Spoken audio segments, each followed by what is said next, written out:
Howdy guys. Well, I guess it's been a while. But yes, slowly getting back into stuff. Been having fun with the old health lately. So what we're up to here is I'm looking at version 2 of my audio source selector for the hi-fi. The initial one, as you know, based on Les Carpenter's excellent design. There's a couple of things I'm not really happy with, and one was the whole VU meters, because I do love VU meters, but the implementation in version 1, not that happy. So I found these on eBay, and these look really cool because in fact they're almost identical to the ones in my TIAC reel-to-reel machines, so they're nice. But separately you have to get the interface to drive them. And again, they're not in any way, at least on eBay, linked together. You just have to separately find them and so on. And the other problem with version 1 is I tried to drive the whole thing with a single 6-volt power supply, whereas it turns out most VU systems run off 12 volts. And so this time around we're starting out with a nice linear meaty 12-volt power supply, and I will just add another little module to drop it down to 6 for the rest of the circuitry. So the setup here is obviously the power supply hooks up to this interface. The interface connects up to the VU meters. I have my cute little media player here that came with my Texan PL880. And yeah, so we'll give it some AC.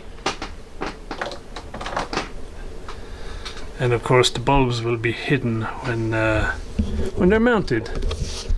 So we'll play a little bit of music. You won't hear anything, obviously, because there's nothing connected up speaker-wise. Bear with me while I figure out how to get this going.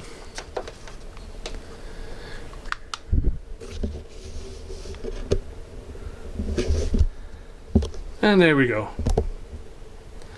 And there are sensitivity controls and so on, so I'll be much happier with this. I'm not sure what PC. Oh, it's in between tracks, so here we go. We're on a new track now. So this all works. I'm happy with this setup, and so I'll sort of strip this down and put it all away in a box. Because there's a whole lot of other component selection things I'm going to look at. For instance, instead of having these type of wired phonos along the back, I'm going to look at finding PCB mountable ones so that I can get rid of cabling and keep the wiring to a minimum. Yeah, stuff like that. And of course then I have to have, instead of a breadboard type setup, I want to get a proper printed circuit board, which means I have to do it all in KiCad and get Gerbil files done and all that sort of stuff. So that's that going on. And what else has been happening? Well, I spent about 2 weeks trying to get a vintage radio going for a friend of mine who said he wanted one, and so I decided I'd give him one of mine. But when I started soak testing the thing, it had this really weird problem where the signal would just, and the RF side of things, the signal would just die. Barely hear, you could barely hear it. And then the next day it would be fine. And then after an hour it would just vanish again, and so on. And so I spent like 2 weeks driving myself crazy with this thing. So in the end I thought, okay, I can't give him that radio, I'll have to give him a different one. So I got a different one out. It had exactly the same problem. So I spent 2 weeks trying to find the receiver problem, which turns out to be a transmitter problem. So my AMT3000 is acting up in a very bizarre way. So in the end I went looking around to see if there was anything equivalent I could use, because AMT, they don't sell them anymore.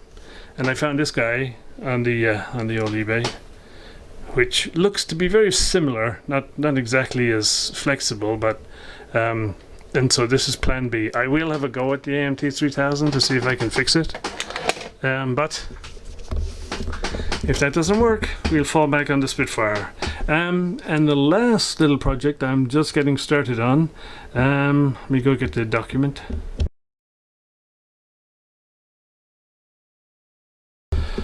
The inventory of all these tubes I got is going to take a lot longer than I thought. because I kind of assumed there's maybe like 200 altogether in all these boxes and stuff. In this box alone, now that I've, if you like, boxed them up, there's like 230 tubes in this one alone. So I reckon there's at least the same again, if not more. So I'm gonna have to order me up some more of them little white boxes. In this box here, I ordered up a broad selection of empty boxes. It turns out 90% of the tubes in this selection are the classic octal, and so I just need to reorder boxes that fit the octals. So that's happening.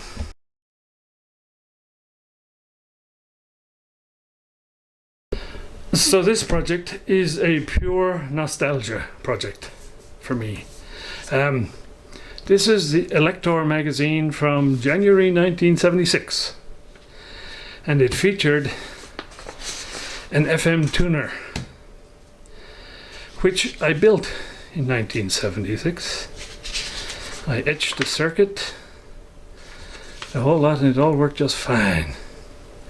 And unfortunately it got lost along the way, but I used to use it regularly. And for anybody who lived in the UK at the time, my favourite was the Tommy Vance Friday Night Rock Show. On medium wave and FM stereo, this is National Radio 1.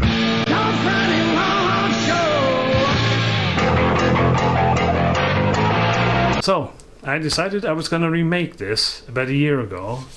But the first problem is it uses a discrete tuner front end.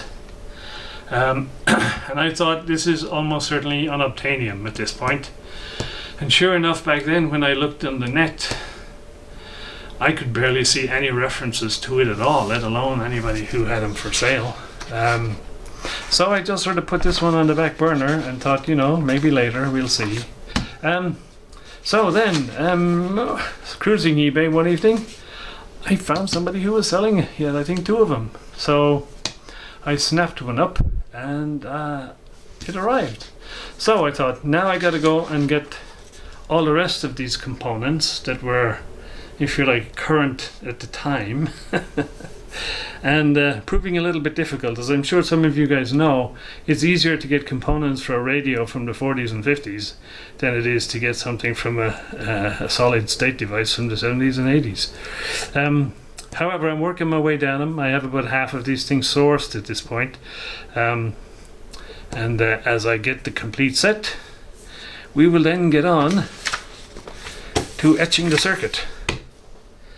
And of course I can't really use one of these online services because there's no Gerbil file or anything for this. This was how they did it in the day, and you basically did the old different methods of getting it onto a piece of copper and etching it with the old ferric chloride. So somewhere out in the workshop I have a UV box that's been sitting idle for 30 years.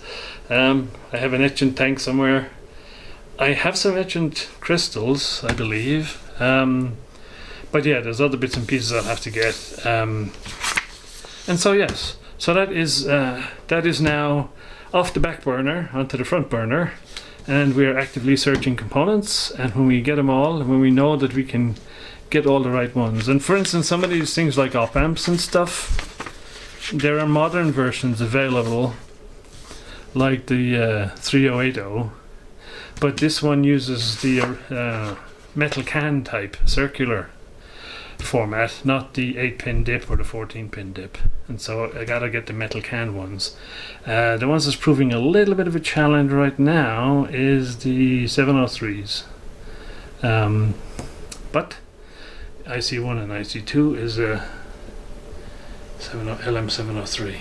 You can get them in normal sort of plastic format, but proving a little bit of a challenge finding them in metal.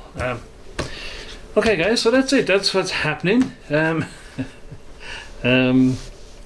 Yeah, I got the various projects back on the go. The energy level is back up. As I say, it has been a little bit of a roller coaster for me for the last couple of months, but things are settling down at this point. Okay, so I'm not sure when there'll be more on these, but hopefully it won't be too long before I get finished and I can start getting into the old etching of the circuit and stuff.